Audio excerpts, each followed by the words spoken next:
ಹೇಳಿ sir. Sir ಅಲ್ಲಿ ಒಂದು ವರ್ಷದ ಮೇಲೆ 4 ತಿಂಗಳು 5 ತಿಂಗಳು ಆಗಿರ್ಬೋದು. ಬಂದು ರೂಮಲ್ಲಿದ್ದರು. ಸೂಪರ್ವೈಸರ್ ಆಗಿ ಸೂಚರ್ ಫ್ಯಾಕ್ಟ್ರಿ ಒಳಗೆ ಅದಾದ ಹೆಲ್ತು ಅಂತ ಹೇಳ್ಬಿಟ್ಟು ಆಫೀಸ್ಗೆ ಹೋಗ್ತಾ ಇರೋರು. ಆಮೇಲೆ ಈಗ ಒಂದು ಗಂಡ ಹೆಂಡ್ರು ಇಬ್ಬರು ಇಲ್ಲಿ ಇದ್ದರು, ಹೆಂಗಸರು ಅವರು ಇದ್ರವರೇ ಬಂದಿದ್ರು ಇಲ್ಲಿ.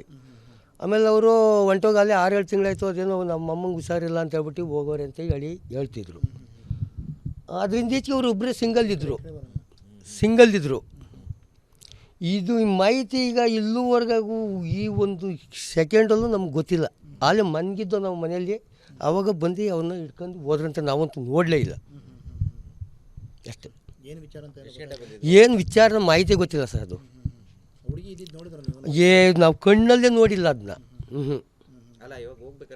ಈಗ ಹೋಗ್ಬೇಕಾದ್ರೂ ನಾವು ಅಲ್ಲಿ ನಮ್ಮನ್ನು ಕೂಗಿ ನಮ್ಮ ಅಣ್ಣನ ಮಗಳು ಬಂದು ಕೂಕೋತು ಅಪ್ಪ ಅಪ್ಪ ಅಂದ್ಕೊಂಡು. ನಮಗೆ ಕೇಳಿಸಲ್ಲ, ಇಲ್ಲಿ ಕದ ಹಾಕ್ಬಿಟ್ರೆ, ಡೋರ್ ಹಾಕ್ಬಿಟ್ರೆ ನಮಗೆ ಕೇಳಿಸಲ್ಲ. ಅವಾಗ ಎದ್ದೋದು ಅಪ್ಪ ಅಲ್ಲೇ ಕರ್ಕೊಂಡೋದ್ರು, ನಿಮ್ಮನೆ ನೋಡಿ ರೂಮಲ್ಲಿ ಇದ್ರಂತೆ ಅಂತೇಳಿ ಹೇಳಿದ್ರು. ಇದೇ ಇವನು ಮೊನ್ನೆ ದಿವಸಲೇ ಎಲ್ಲೂರಿಗೂ ಹೋಗವನೆ, ಅವ್ರ ಮಂತಕ್ಕೆ ಹೋಗವ್ರೆ. ಹ್ಞೂ ಇದು ಹೀಗಾಗಿ ಹಿಂಗೆ ಅವನೇ ಸಿಗಾಕಂದೀಗ ಕರ್ಕೊಂಡು ಹೋಗವ್ರೆ.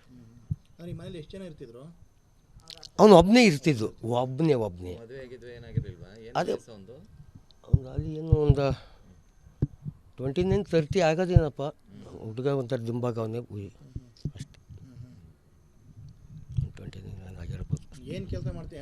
ಎಷ್ಟು ಯಾವ ಊರಂತ ಅವ್ರದ್ದು, ಡೇವಿಡ್ ಅವ್ರದ್ದು? ಅವ್ರದ್ದು ಊರು ಗೊತ್ತಿಲ್ಲ ಸರ್. ಯಾವುದೋ ಏನೋ ಹೇಳೋರು, ನಮ್ಗೆ ಏನು ಗೊತ್ತಾ ಊರಪ್ಪ ಎಲ್ಲ ಕೇಳೋಕ್ಕಿಲ್ಲ ನಾವೇನು.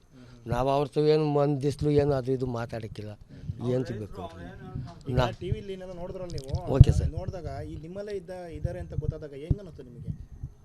ನಮ್ಮನೆ ಈಗ ಇದ್ದ ಅಂದಂಗೆ ಈ ಥರ ಅಂದಾಗ ಒದ್ದತೆಗೆ ಎಳ್ಕೊಂಡು ಹೋಗ್ಲಿ ಅಂತೇಳಿ ನಮಗೆ ಅನಿಸ್ತದೆ. ಈ ಥರ ಮಾಡಿದಾಗ ಯಾರು ತಾನೇ ಸುಮ್ಮನೆ ಇರ್ತಾರೆ? ಇಷ್ಟೇ. ನಾವು ನೋಡಲೇ ಇಲ್ವಲ್ಲ. ನೋಡಿದರೆ ನಾನು ಫುಲ್ ಅವ್ನು ಗಲಾಟೆನೇ ಮಾಡೀನಿ. ಅಷ್ಟೊತ್ತಿಗೆ ಕರ್ಕೊಂಡು ಹೊಂಟೋಗಿದ್ರು. ಇದು ನಮಗೆ ಹಿಡಿಯಲ್ಲ. ಹೆಣ್ಮಕ್ಳು ಅಂದರೆ ಎಲ್ಲರೂ ಒಂದೇ ಅಲ್ವಾ?